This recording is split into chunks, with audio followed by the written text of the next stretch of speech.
bukod sa congratulations, meron pa tayong isang rason para mag-celebrate. Ano yan? Ito yan. Bukod sa tulong ni Anton at sa hard work nating lahat, nakapag-down payment tayo sa ating bagong pwesto! Talaga, Chong? Oo. Hindi na po natin kailangan ipasok yung mga paninda tsaka mga photocopy machine pag umulan? Ay, naku, hindi na. Tsaka maluwag yung loob. Kasya lahat ng paninda ko. Yung panotaryo mo, lahat ng libro. Ay, ang luwag-luwag. Yung bago nating shop, bestie, dahil yun sa pinagsama-samang hard work natin. Tsaka syempre, yung mga tulong mo sa amin. Double celebration pala eh. At dahil dyan, mabuhay ang mga Matias! Mabuhay si Atty. Lilet Matias! At kumain na tayo!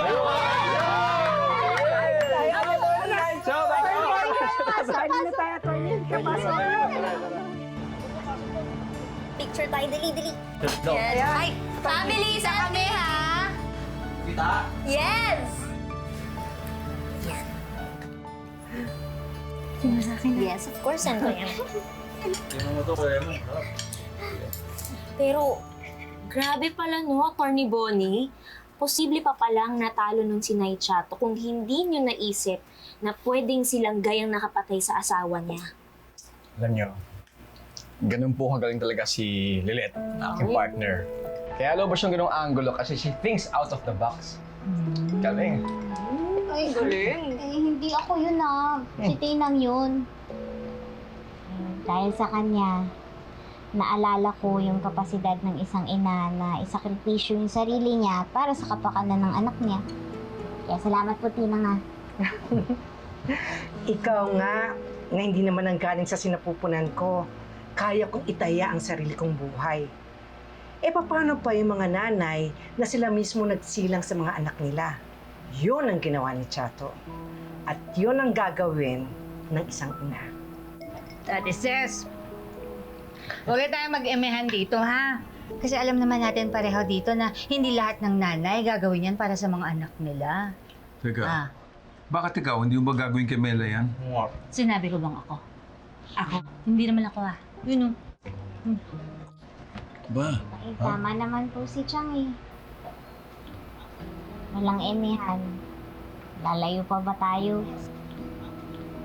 Yung nanay ko po, hindi naman sa inaalis ko yung posibilidad na baka kagaya ni Nanay Chato na pinaampon silang gay, may mabigat din siyang dahilan kaya niya ako iniwan.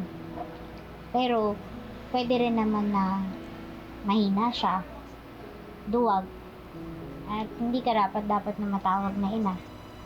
Ang importante naman, hindi hinayaan ni Lord na wala akong nanay kasi pinadala agad niya si Tinang para sa akin. At mananatili akong nanay mo sa lahat ng panahon, anak. I miss my mom.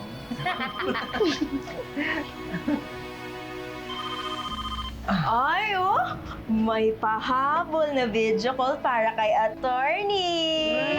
Congrats mga Matias! Attorney Bonnie, Attorney Lilet. Yung sinasagot yung tawag ko Kaya ito, gumawa ako ng paraan at ayoko magka-FOMO. Salamat, Kurt. And you know what? After winning that challenging case, I think it's time for some celebration. Pero tama ba namang hindi ako invite? Nasaan yung stisya doon? Kaya ang hatol ko sa pamilya Matias, sa krimen ng paglimot, guilty! Sorry na, surprise lang din nila ako Aling Ses, ha? Akala ko ba close ho tayo? At dahil dyan, papayagan niyo si Lilet na sumama sa amin ni Bonnie na mag-celebrate sa labas. Pero huwag po kayong mag-alala. Libre ko. Nakapag-reserve na ho ako ng table Diyan lang sa may Rojas. Sige, mamaya. Kasama ka naman, tsaka sa Atty. Bonnie. Yes po. Basta, ha? Papantayan niyo si Lilet, ha? Sige, ayag na ako. And so ordered. Yeah! See you guys!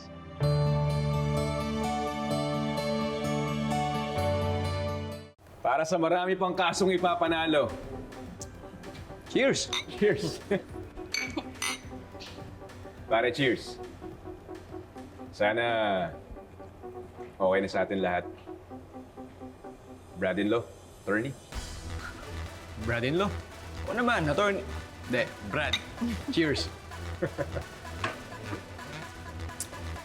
Wala na akong masabi pa sa inyo. Saludo.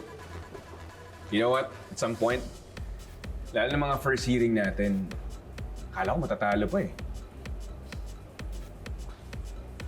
Alam mo, si Lilet yun eh. Na-recover niya, tapos na-save niya. Panggaling. Alam mo, galing mong kapitan. Ay, hindi team effort naman yun eh. Ano ka ba? Ako naman nilit, pa-humble ka pa eh. Alam mo, with all the major cases that you have won, eh, hindi na ako magtataka kung isa ka sa mga unang ipopromote ni CRD from our batch to a senior associate. Promise. Wow kahit naman may mga naipanalo na ako ng cases, pakiramdam ko baguhan pa rin ako eh. Tsaka marami pa akong kailangan matutunan. Yun na nga yun, Lilet eh. Kahit na baguhan ka pa lang, pero ang laki na napatunayan mo dahil magaling ka at matalino. Tawa si Kurt, kung ma-promote ka agad, deserve mo yun.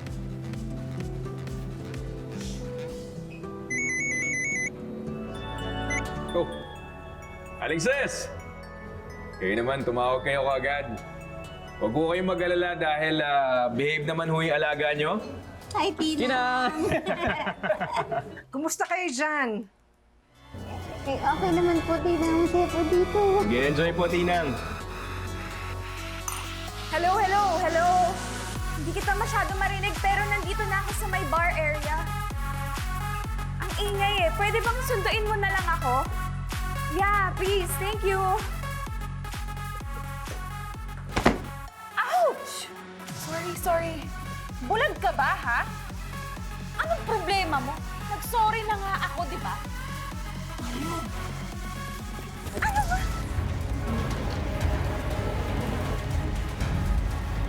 Era? Itong paano ba?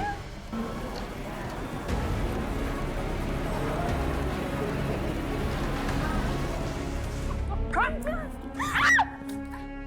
Don't you dare yell at me! Hindi mo ba ako kilala, ha? The hell with you! I don't care kahit patron saint ka pa ng mga pakawalang lasinggera! Loser! Ano sinasabi mong loser, ha? Ha? Ano sinasabi mong loser? Uy, ano yun? Away ba yun? Tama na sinabi! Tama na!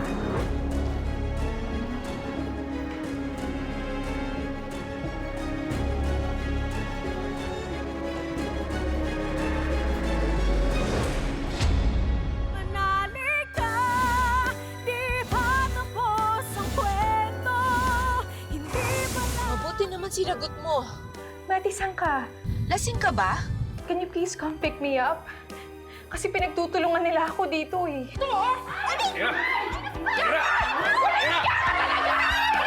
I-check pa natin yung CCTV dito. Makikita na ikaw ang una nagsimula. Sinaktan mo ang anak ko? Wala kang karapatan! How